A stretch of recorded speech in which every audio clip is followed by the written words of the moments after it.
అట్లాగే గురుగారు శని కుజుడిలో అష్టమ దృష్టి, శనిపై కుజుడి అష్టమ దృష్టి పడుతుందని విన్నాను.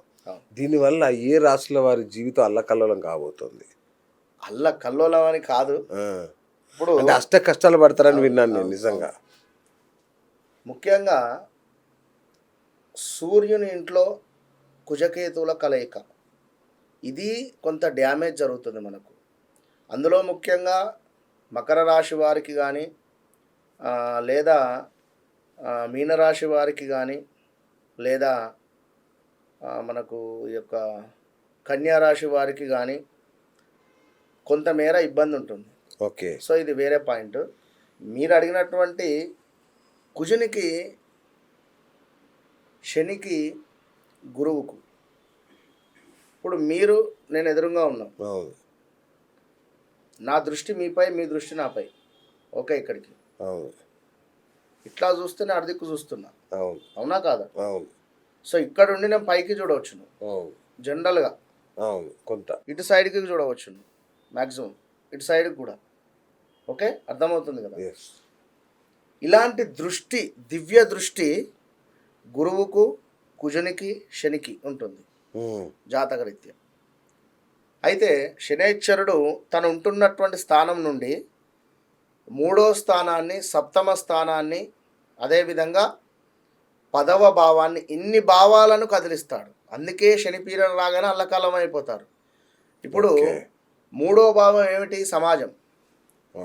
అదేవిధంగా సప్తమ భావం అంటే భార్యాభర్తలకు సంబంధించింది, లేదా బిజినెస్ రిలేటెడ్, లేదా 10వ భావం వృత్తి. ఇవన్నీ డ్యామేజెస్ అయ్యే పరిస్థితి ఉంటుంది శనైశ్వరుని పీరియడ్.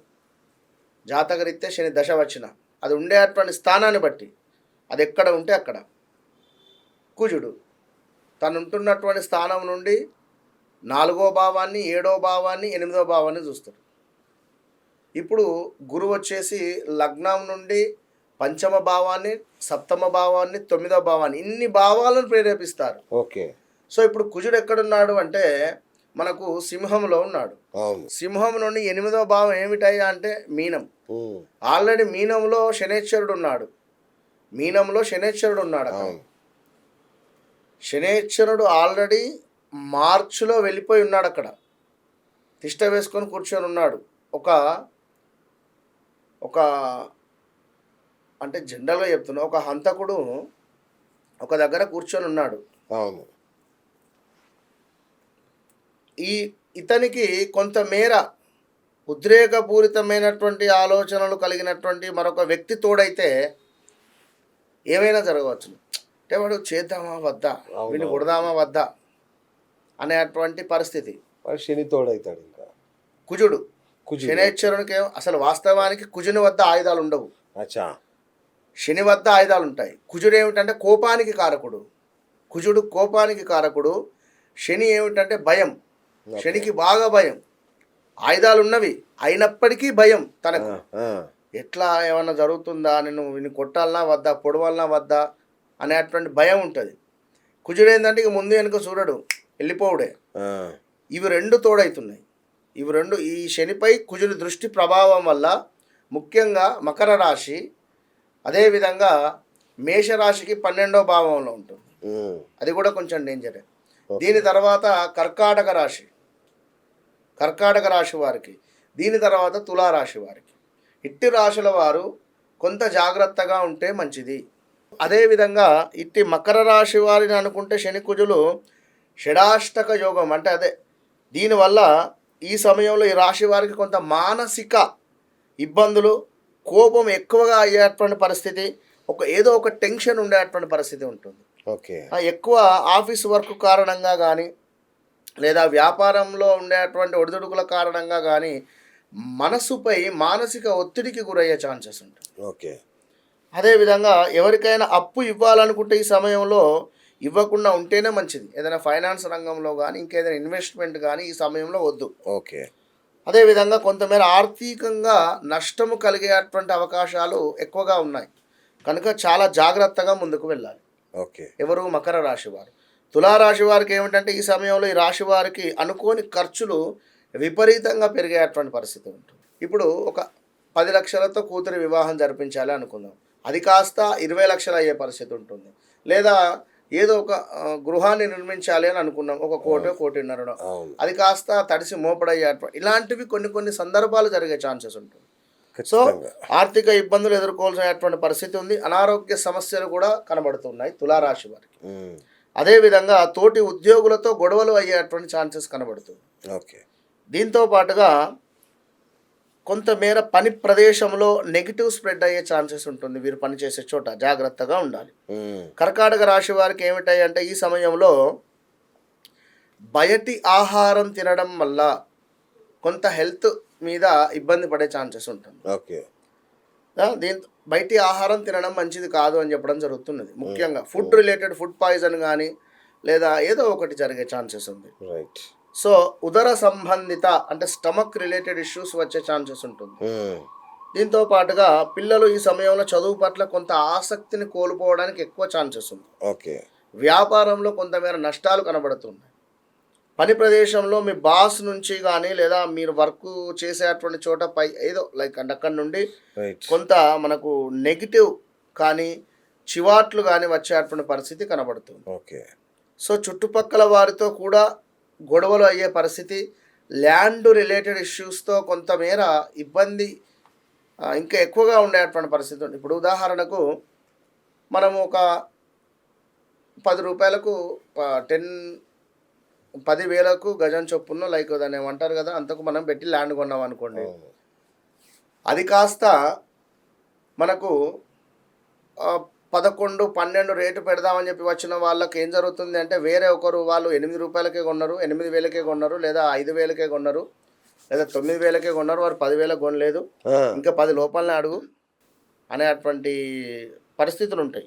అర్థమైంది నేను చెప్పింది పని. ఇలాంటి సిచ్యువేషన్స్ ఉంటాయి. మాట్లాడేటువంటి సందర్భాలలో ఏ మాట అయినా కూడా చాలా జాగ్రత్తగా మాట్లాడాలి ఈ యొక్క తులారాశి. సో ముఖ్యంగా మేషము కానీ మనకు ఈ యొక్క కర్కాటకం కానీ అదేవిధంగా మకరం కానీ తులా కానీ కొంతమేర ఈ యొక్క శనిపై కుజుని దృష్టి పడడం వల్ల జాగ్రత్తగా ఉండడము మంచిది. ఇట్టి సమయంలో ఎక్కువగా కూడా సత్కర్మలు, తీర్థయాత్రలకు వెళ్ళాలి. దగ్గరలో ఉండేటువంటి దేవాలయానికి వెళ్తే సరిపోతుంది. దగ్గరలో ఉండేటువంటి దేవాలయానికి వెళ్ళండి. అటు పిమ్మట ఇది మనకు జూన్ అంటే నెక్స్ట్ జూలై ఎండింగ్కు కుజుడు మారుతాడు. ఈ మారే సందర్భంలో పరస్పరం చూసుకుంటారు. సప్తమ దృష్టి, కుజుడు శని సప్తమ దృష్టి కూడా ఉంటుంది. ఆ సందర్భంలో కూడా ఇంకా విపరీతమైనటువంటి అల్లర్లు కానీ లైక్ ఇంకేదైనా జరిగే ఛాన్సెస్ ఉంటుంది. అప్పటికప్పుడు మనం అనలైజ్ చేసి చెప్దాం. ఏది జూలై 15 తర్వాత. సో ఇది పరిస్థితి. కనుక ప్రతిరోజు నిత్యం దేవాలయానికి వెళ్ళాలి, దీపారాధన చేయాలి. ఏ భగవంతుడైనా పర్వాలేదు, చక్కగా దేవాలయానికి వెళ్ళి ముందు ప్రధాన దేవాలయానికి వెళ్ళి నమస్కరించుకొని అటు పిమ్మట ప్రదక్షిణ అంతా అయిపోయిన తర్వాత తీర్థ ప్రసాదాలు తీసుకొని చేయి కడుక్కొని నవగ్రహాల వద్ద వెళ్ళి ప్రదక్షిణ చేసుకొని దీపారాధన చేసి ఇంటికి వెళ్ళిపోయి నవగ్రహాల